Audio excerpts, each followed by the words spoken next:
In today's video, I'm going to teach you how to download and play mods on Steam. This will take just about 5 minutes and soon you'll be exploring a whole new world of games enhanced with exciting mods. Let's dive right in. First, make sure to open your Steam app.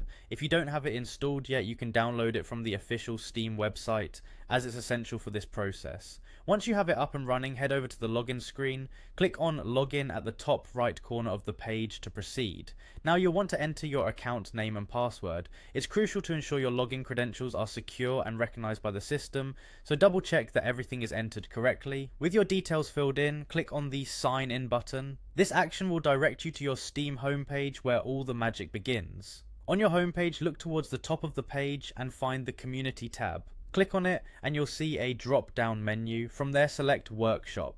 The Workshop is a bustling hub of creativity where players and developers share their game modifications. It's where you'll find the mods you're looking to add to your games. Once you're in the Workshop, you can either scroll through the featured games to find the one you're interested in, or use the search bar to locate a specific game. After you've landed on the Games Workshop page, take your time to browse through the list of mods. When you spot a mod that catches your eye, click on it to learn more.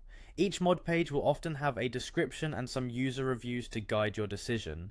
After you've read through and decided you want the mod, you simply need to click on the subscribe button.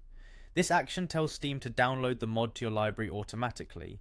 It's important to note that the download process will start immediately, and you can track its progress in your library under the download section. Remember, some games might have anti-cheat systems enabled like Easy Anti-Cheat, which could prevent mods from running correctly. So to ensure your mods work, you'll need to boot up the game with anti-cheat disabled.